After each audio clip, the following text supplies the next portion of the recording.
On ne peut pas reprocher à Lionel de ne pas être béninois. C'est un débat suranné. Je ne peux pas participer à cela. Certains l'ont fait, effectivement, mais ce n'est pas notre problème. Juste pour planter le couteau dans le dos.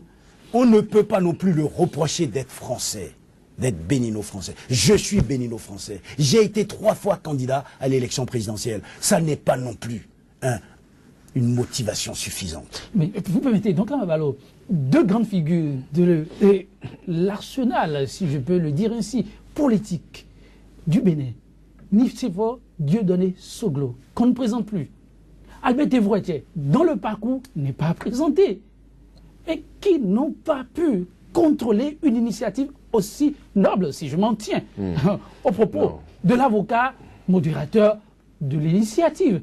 Non, vous savez, Maître Lionel Gbagbo l'a dit clairement, c'est une initiative qui reste incomprise. Incomprise parce que la communication qui a suivi présentait carrément les personnalités qui étaient à cette rencontre-là comme des personnalités partisanes. Parce que quelques jours avant, le professeur Albert Evouedre a eu la maladresse, je le dis comme ça, de dire que son candidat s'appelle tel. Et nous avons fait le débat ici. Il n'aurait pas dû aller sur ce terrain-là. Parce que nous pensons que ce sont des personnalités de certains niveaux qui devraient pouvoir être des recours en cas de situation difficile. Le président Nicéphore Dieudonné Soglo, on lit un peu son penchant. Ce qui est sûr, il n'est pas pour Zinsou. Et donc, lorsque on a écouté le rapport de la séance, on a vu clairement que les uns et les autres s'en prenaient à M. Lionel Zinsou. Donc c'est difficile aujourd'hui de dire à l'opinion publique et de se faire comprendre, donc de dire à l'opinion publique que ce n'était pas un front anti-Zinsou, c'est très difficile à comprendre. Et moi, c'était le péché réel de cette rencontre-là. Je n'ai pas compris la pertinence de la dite rencontre. Alors, pour revenir à ce qui se passe au niveau de la Renaissance du Bénin, posez-vous la question de savoir là où se trouve aujourd'hui l'autre fils. Je veux dire, dans quel camp se trouve aujourd'hui Ganiou Soglo. J'attends dans quelques jours pour savoir quel est son choix.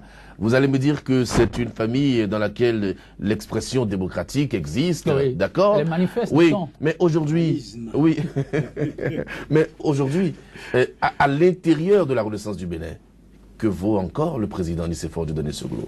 C'est une grosse question. Il est président d'honneur, mais l'exécutif du parti est tenu par Monsieur Liali Soglo. Et vous avez vu, lorsque la RBA a apporté son soutien à M. Lionel Zinsou, il y avait des ténors de la Renaissance du Bénin derrière le candidat. J'ai aperçu... Vous voulez dire que ces ténors peuvent se passer aujourd'hui de l'image de Nicéphore Soglo, qui n'est pas n'importe qui, là, vous savez.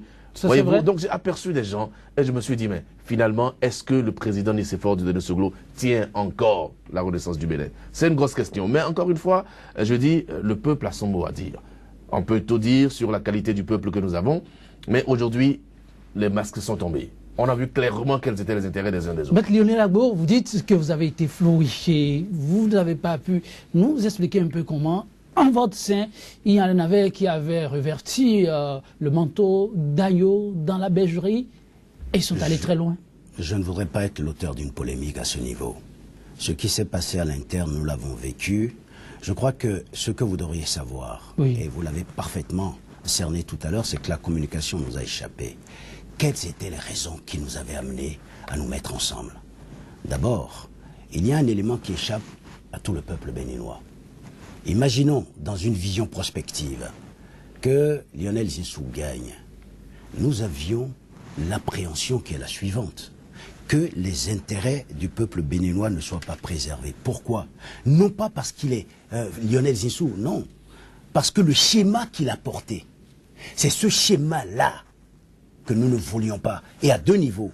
Premier niveau, on a vu qu'il a participé à la signature de la convention concernant cette histoire du rail, la boucle ferroviaire. Elle a été donnée à qui? Elle a été donnée à Bolloré.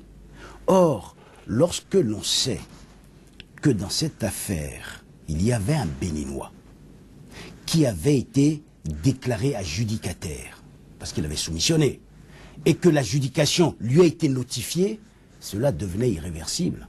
Et pourtant, Lionel Zinsou, qui a la carrière que vous savez, qui a l'intelligence qu'on lui prétend, a signé une convention, ou a fait signer une convention en levant à ce Béninois-là le dossier qu'il avait gagné. Cela veut dire quoi? Cela veut dire que nous avions des appréhensions. Et nous voulions mettre en garde le peuple béninois. Deuxième raison qui nous avait poussé à être ensemble, c'est que nous avions estimé que ce qui se préparait, qui se profilait à l'horizon, nous donnait raison de nous mettre ensemble. Pourquoi? On entendait dire partout qu'on aurait le chaos. Le chaos était déjà prévu. Et je vais vous dire que ce qui s'est passé hier n'est que la justification de ce chaos préparé. Alors nous nous sommes dit qu'en nous mettant ensemble, en dénonçant le non-respect évidemment de nos textes par le candidat Zinsou, il s'agit du candidat, il ne s'agit pas du Lionel Zinsou, et du schéma qui le porte. Et on va vous donner des exemples tout à l'heure. Nous allions réveiller ce peuple en disant « Attention, là aussi, ils sont en train de nous flouer ». Alors nous avions décidé d'aller vers les populations, de les prévenir de ce qui allait se passer au niveau d'un second chaos. Et pour ce faire, nous avions des instruments, nous avions des supports, nous avions des armes. Nous devions parler de la Lépi. Et c'est en cela que Tchabi Sika est arrivé, l'honorable, et nous a démontré que la Lépi est une diversion, c'est son terme. Mais qu'est-ce qui s'est passé? Nous nous disions depuis longtemps avec, permettez-moi de le rappeler, Philippe Noudienoumen, que la loi 2013-06 est une loi scélérate. Comment a-t-on pu confier à des hommes politiques la prérogative de confectionner la liste électorale? On peut revenir là-dessus. Oui, mais si, justement, on peut y revenir comment? C'est pas pour cette élection-là. C'était des propositions qu'on faisait pour demain. Mais là où on peut y revenir, c'est que nous devions aller vérifier le contenu de cette Lépi. Qu'est-ce qui s'est passé à ce niveau? Et on était tous d'accord. Maître, mais là encore, on ne comprend pas votre démarche parce que... Si, la démarche, elle est là. Parce que vous avez eu l'opportunité, pendant que le travail est en cours, de vous prononcer. Mais on n'a pas vu d'acte politique. Attendez, justement, tout le problème est là. Et c'est là que vous aussi, vous mettez l'accent sur la démarche qui a été faite. La liste électorale confectionnée par qui? Par des hommes politiques. Je vous rappelle que le président Rovin Ebla était déjà vice-président de l'autre COS Lépi. On ne va pas s'en prendre à ces personnes. Mais la liste, elle est sortie. 4 730 000 électeurs. Vous l'avez vérifié, vous, la liste? Ah non. La loi dit, et c'est en cela que notre démarche me semblait efficiente, la loi dit qu'on doit la publier, cette liste. Est-ce que vous l'avez vue? Est-ce qu'elle a été publiée? Jusqu'à présent. Mais alors, et les voies de recours? Quand est-ce que nous allons les exercer? Et nous nous apprêtions à le faire en mettant ensemble nos efforts. Mais maître, une fois encore, vous savez, vous avez mal communiqué là. Non, le problème, s'il a été... Je n'ai pas fini sur nos raisons. Oui. Sur nos raisons. C'était l'une des raisons. Mutualiser nos efforts pour aller vérifier la véracité, l'efficience de cette liste. Deuxièmement, on nous a parlé des cartes d'électeurs. Et on nous a dit, parce que vous devez savoir pourquoi on était ensemble, et on nous a dit que les cartes d'électeurs avaient été rendues caduques par la volonté d'un seul homme, le chef de l'État. Sur quel fondement a-t-il rendu les anciennes cartes d'électeurs caduques? Et on nous a dit, on va en confectionner d'autres. D'accord? Mais les cartes d'électeurs actuellement, il a été prétendu qu'elles seraient distribuées la première quinzaine de janvier jusqu'au 5 février. Mais vous les avez eues, vos cartes, vous? Vous avez reçu vos cartes? Cela veut dire quoi? Qu'il y a une intention de fraude. On va, en ce moment-là, distribuer des cartes dans les régions qu'on voudra, et les régions qui ne seront pas favorables à leurs candidats, je suis persuadé que nous ne recevrons pas nos cartes. Donc là, Mabalo, vous voulez réagir? Oui, moi, c'est bizarre, hein, mais je me conforte dans la position que cette rencontre n'aurait pas dû avoir lieu. Ou tout au plus, si elle devrait avoir lieu, ça aurait été loin des caméras et des micros. Honnêtement, parce que je ne serais pas surpris demain que le président Nicéphore Dieudonné Soglo se rallie à son fils Léadi Soglo. Je ne serais pas surpris personnellement. Pourquoi? Je ne serais pas surpris personnellement parce que quand M. Lionel Gbagbo dit qu'ils ont été floués, si eux ils ont été floués, alors le peuple béninois va se sentir dans quelle position? Parce que quand j'écoute M. Lionel Gbagbo avancer les arguments qu'il avance, ça va être difficile de convaincre les uns les autres que ce front n'était pas anti-Zissou. Non, parce que moi je l'ai écouté et vous avez vu les arguments qu'il a avancés. Et donc, même si on fait la nuance et on dit qu'on ne s'était pas attaqué à Lionel Zinsou, mais plutôt au candidat Lionel Zinsou, c'est tout de même un front anti-Zinsou. Et vous savez très bien que le peuple béninois n'aime pas justement qu'on s'attaque à quelqu'un. Et donc, la pertinence de cette rencontre, jusqu'à présent, moi je continue de me poser la question de savoir pourquoi cette rencontre a eu lieu. Eh bien, pourquoi? Et l'initiateur de cette rencontre n'a même pas pu gérer son propre fils par rapport à tout ce qui a été dit. Parce que M. Liali Soglo, il s'est foutu royalement de tout ce qui a été dit à la rencontre, même s'il n'était pas là. Mais vous n'allez pas me dire qu'il n'était pas dans l'intelligence de ça. Et donc ça, ce sont des réalités politiques. Alors moi, ce que je veux dire, c'est quoi? C'est qu'à cette rencontre, il y avait M. Chabi Sika. Mais M. Abou, vous avez laissé M. Chabi Sika dire ce qu'il a dit là. Et vous ne lui avez pas rappelé son rôle dans la LEPI. Vous savez très bien qu'il était membre du COS LEPI. Et qu'à l'époque, il défendait la LEPI. Tout à fait. Son nom a été cité même dans des, je ne sais pas, Dans des dossiers. Dans certaines choses. Nous sommes d'accord. Mais il ne peut pas avoir dit ce genre de choses et que vous l'ayez applaudi. Ce n'est pas possible. Est-ce que vous l'avez interpellé sur sa responsabilité dans Bien cette évidemment liste? que nous l'avons fait. Et surtout, permettez-moi de vous prendre la parole s'il vous plaît, que ce ne soit pas incorrect ni discourtois. Non, allez-y. Ce que nous avons fait, c'est que nous avons estimé que si un membre de ce COS LEPI là, que chacun a décrié sur la place publique, venez nous expliquer là où il y avait les failles, nous pourrions ensemble, en mutualisant nos moyens, combler ces vides-là. C'est ce que nous avons pensé de bonne foi. Mais on se rend compte que vous avez raison, je vous rejoins. Dans cette affaire-là, on a été floué. Bon, la menace, elle est toujours là. Comment le front, s'il existe encore? C'est vrai que l'espoir, vous dites, c'est effrité. Mais comment entrevoyez-vous la suite? On croise les doigts et puis on dit, c'est fait, on assume. Mais pas du tout. Puisque en mutualisant nos moyens aussi bien au plan des ressources humaines que financiers, nous devions aller ensemble. Nous avions pris la décision de couvrir tout le territoire national, ce qu'un seul homme, candidat fut-il, ne peut pas faire. Et nous devions aller dans les bureaux de vote. Vous savez qu'il y a 13 700 postes de vote. Comment voudriez-vous qu'on couvre cela? Et c'est l'une des raisons principales pour lesquelles on s'est mis ensemble. Et on s'est dit, si on est ensemble, nous allons pouvoir couvrir tout le territoire national. Nous allons empêcher la fraude. L'intention était bonne. Voilà le résultat. Mais par contre, il y a une deuxième raison. Lionel Zinsou, il est ce qu'il est. Pour moi, il est béninois. Pour moi, il a le droit d'être candidat. Mais est-ce que vous pouvez accepter que les dispositions de l'article 63 du Code électoral soient bafouées, soient vouées aux gémonies? Il est dit qu'on n'a pas le droit d'utiliser les moyens de l'État. Mais c'est de cela qu'il s'agit aussi. Nous devions dénoncer tout cela. Et nous avions préparé des stratégies. C'est tombé à l'eau.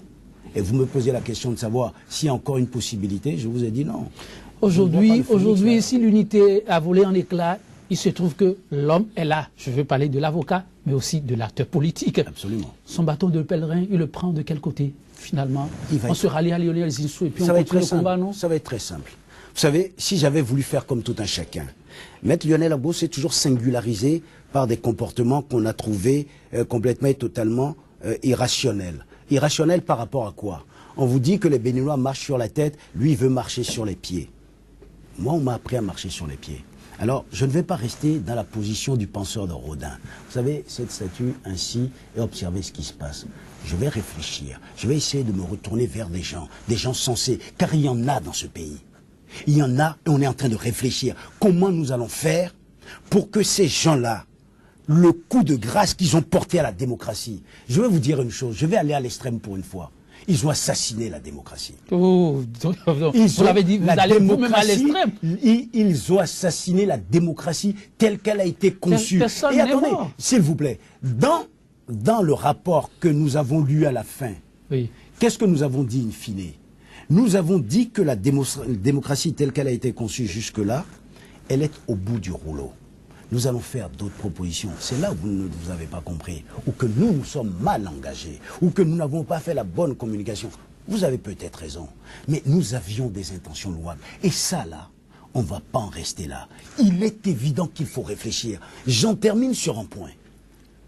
Vous avez vu que nous avons 52 candidatures. Vous avez vu les candidats qu'il y a. J'ai entendu certains s'exprimer, excusez-moi du peu, excusez-moi du peu. J'avais honte. Et ces gens-là, vous imaginez l'extérieur qui nous regarde. Dahomey, quartier latin de l'Afrique, je vous dirais que nous nous sommes toujours gargarisés de cela, mais on a oublié l'autre partie de la phrase d'Emmanuel. C'est quel? Emmanuel Mounier. Oui, l'autre phrase. Il a dit Dahomey, quartier latin de l'Afrique. Mais l'intellectualité, l'intellectualisme fait de méchanceté et de mesquinerie sera un frein au développement de leur pays. Pourquoi on ne rappelle jamais cela? Nous assistons depuis la nuit des temps à cette méchanceté, à cette mesquinerie. Si on prend ce qui s'est passé hier, je vais prendre un exemple, parce que vous allez me dire que je suis anti-Zissou. Non. Dans, évidemment, les documents qui doivent être déposés pour être candidat, il faut déposer et apporter la preuve que l'on a payé les 3 dernières années d'impôts, aussi bien les impôts sur les déclarations de revenus personnels et sur les fonciers. J'aimerais bien voir la déclaration de certains, y compris de Lionel. Posez l'acte et vous verrez. Posez l'acte, mais j'attends qu'on nous on va les poser, les actes. Mais il fallait voir, il fallait recevoir ce coup de poignard dans le dos. Vous êtes dans la projection. Nous sommes dans la dynamique. Le temps avance. Nous allons lutter, nous ne laisserons pas passer. Et je vais vous dire une chose. Philippe Nugent-Noumen avait proposé des états généraux. Oui. Ce qu'on appelait des assises. Qu'importe l'intitulé. Ce qui importe, c'était l'idée. Mais dans le contexte où il a proposé cela, ça n'était pas possible. Nous sommes des légalistes purs et durs. Il lui fallu faire cette proposition il y a 1 an en arrière et qu'on y réfléchisse. Aujourd'hui, le verre tiré, il faut le boire, non? Il faut le boire. Mais le boire dans quelles circonstances? Il a dit tout à l'heure, et c'est un monsieur que j'admire énormément, qu'il faut se référer au peuple parce que notre peuple aujourd'hui, il est mature. Vous croyez que ce peuple-là est mature? Vous avez vu cette âpreté au gain dont il a fait montre? Vous avez vu lors des manifestations de certains des candidats? Vous les avez vus en train de se battre pour 2500? Vous les avez vus en train de se battre pour 5000? J'ai encore en off, on me l'a envoyé sur mon téléphone, des images qui m'ont fait honte, où des femmes étaient prêtes à se battre parce qu'on leur a promis 5000 francs et qu'in fine, on ne leur donnait que 500 francs. Donc là, l'argent a dit sa loi. Que reste-t-il pour le peuple béninois? Non, de toutes les façons, j'écoute Maître Lionel Gbagbo et je me rends compte, n'est-ce pas, de la profondeur du mal. Vous savez, on ne va pas être défaitiste au point d'abandonner le pays. La classe politique nous a amenés là où nous sommes aujourd'hui. Il faut tirer les conclusions. Le peuple, mais qui est-ce qui a maintenu le peuple dans cette situation de précarité? C'est encore une fois ceux qui ont eu la responsabilité de nous diriger. Et donc, je ne sais pas ce qu'il reste à faire.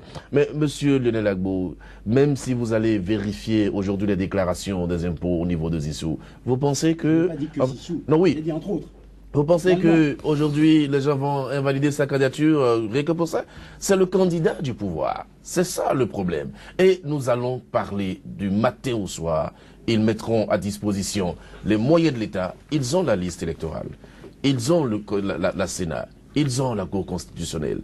Il s'agit de la première personnalité de l'État et de la deuxième personnalité de l'État. Quels moyens avez-vous aujourd'hui pour contrôler l'utilisation des moyens de l'État et même pour combattre ça? Voyez-vous, ce sont des...